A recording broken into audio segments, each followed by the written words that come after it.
Well, thank you so much for having me here. This is very exciting. And Johannes, I was at that conference too with Dr. Hermann Scher. We actually went all the way down to the Cape, and it was amazing that all the German tourists knew who he was.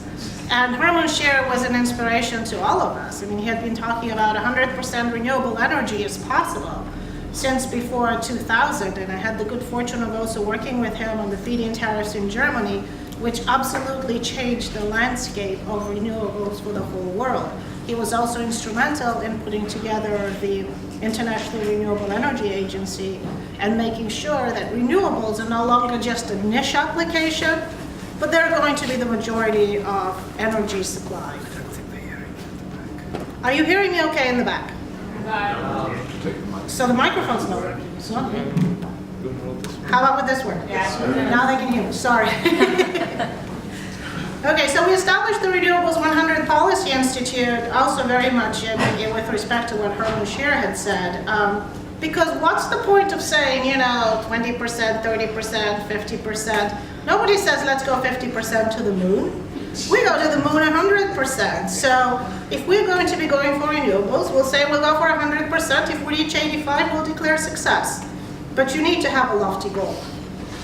And I also work in the utility industry and the energy industry in the United States. My career has been working with the LA Department of Water and Power, the New York Power Authority, and I'm also on the board of the Independent System Operator, which is one of the largest grid operators in the United States. And what has been fascinating is to see this incredible change happening in the renewable energy industry and in the energy industry as a whole towards a transition to renewables, which are now being embraced as opposed to fought over. So what are the major factors that have actually contributed to the US electricity sector change? Coal power is in decline. Natural gas is going to be a good bridge fuel for the near future. Renewables are reaching grid parity. In many instances, renewables are the lowest cost alternative out there, so you see a very fast growth. Utilities are facing load defection because people want to have renewable energy either as direct access customers if they're larger or on their rooftops. Utilities are also getting into the business because they see that the future is renewable. We've got new rate design reforms that actually are encouraging renewables. We're modernizing the grid. The grid is going to be critical. Whether on a distributed level or a centralized level, the grid is going to play a huge role in transitioning all of us to renewables. And it's okay to have a distributed small-scale grid that then is later interconnected to a larger-scale grid, which will allow those 600 million people that have no electricity to actually have access to electricity. We need to have storage. Once we hit 60 or 70% renewables, storage becomes critical. 24/7 supply is something we need to have. Utilities also realizing that, hey, people are not just ratepayers and we can charge them anything we want to and it's a one-way street. No, people are consumers, they have choices, and they're now prosumers where they're producing their own energy, so they better change their attitude and figure out how they start playing with the consumers, or else they're going to lose all of them. And of course, their business models have to change. It's an evolutionary story, and the grid is changing. And the benefits of people that have no grid right now is they can leapfrog right into the future. They don't have to make the same mistakes we make.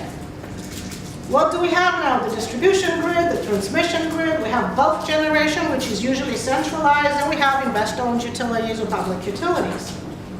Now we've got customer choice aggregators who are coming in and saying, well, we're going to aggregate customers and we're going to supply more renewables because the utilities aren't giving us enough.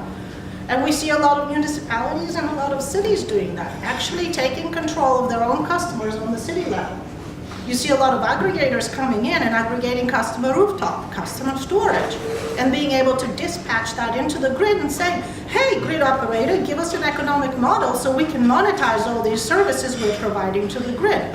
So all of a sudden, the payment also is not only one way, where the customer pays you, the utility, to serve them. The utility is paying the customer because the customer is providing valuable services. And that is going to get even more complicated into the future, which makes this industry so much fun. So global electricity generation, by all means, is going to be mostly renewables. Not only because of the climate accords that we have, but because they're becoming cheaper. It's a one-time upfront cost investment in technology. And then there's no fuel cost, there's no CO2 carbon taxes, there's no other dangers, and it carries the benefit of jobs. Jobs that are local and jobs that can't be exported. Renewable energy represented 65% of all new US electric generation capacity in 2015. So renewables are taking over in the US as well. Same on the global level. 65% of investment on the global level is expected and was in renewables.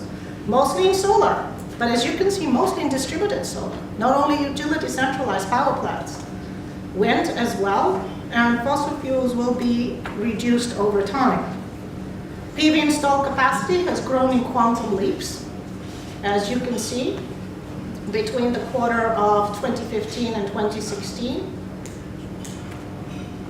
Wind power installations have grown too because costs have come down. It's a very good cost curve. And again, feed-in tariffs, policies, government regulations are what drove this. It's a chicken and an egg question, but in this case, clearly, it was the government mandates that caused the markets to be developed, the cost of technology to come down to where now it's a point of no return. And that's great. We're very proud. I'm from California. I think I actually win on who came the farthest. I've traveled the furthest to come here to this conference, and I'm very happy to be here. As you can see, California leads all the other states by quite a bit.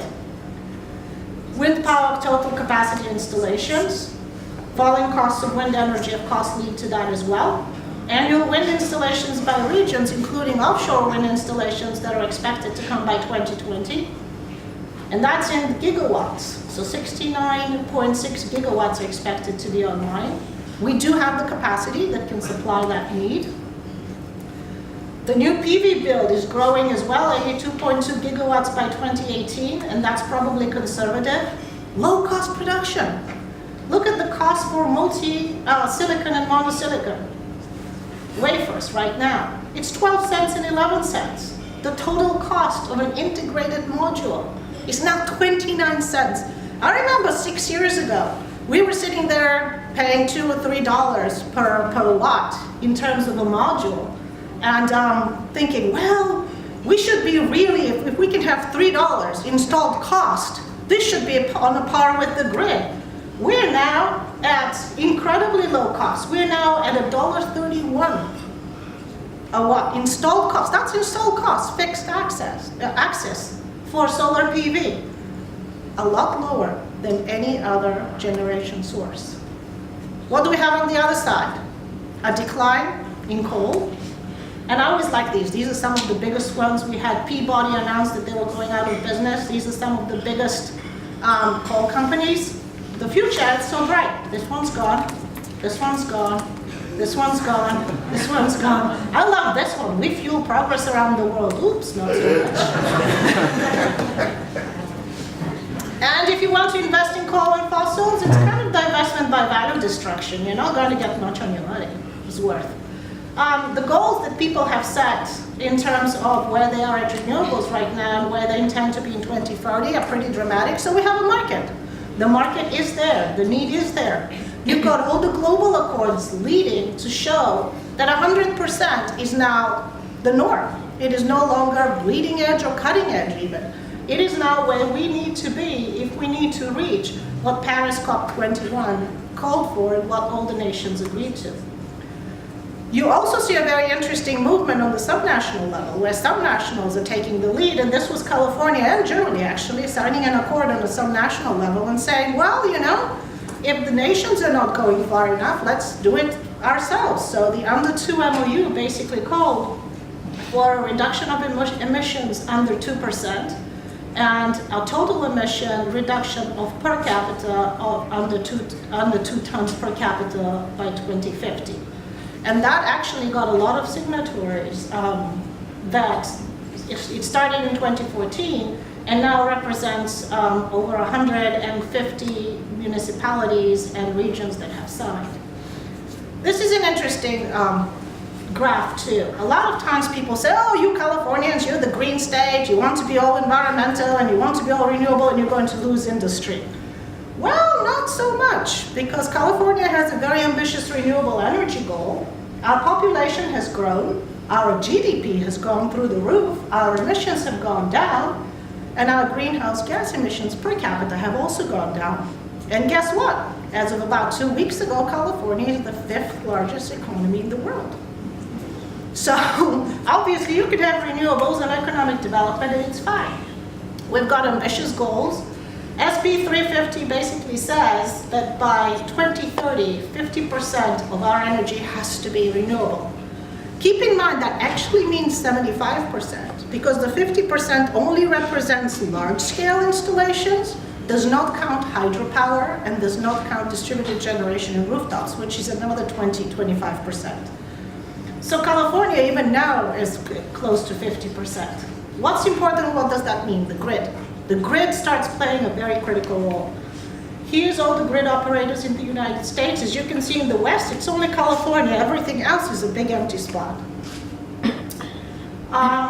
Just quick numbers, it serves 80% of the state. It's a 65,000 megawatt system and serves over 30 million Californians. It's one of the largest in the United States. We implement state policy, we also operate the wholesale market. And we're governed by many masters. The California Energy Commission, the Public Utilities Commission, the Air Resources Board, the Federal Energy Regulatory Commission. So you've got a patchwork of agencies working on it, and we need to figure out how we work together. By the way, we only just now launched an integrated resource plan, so you guys are ahead of us.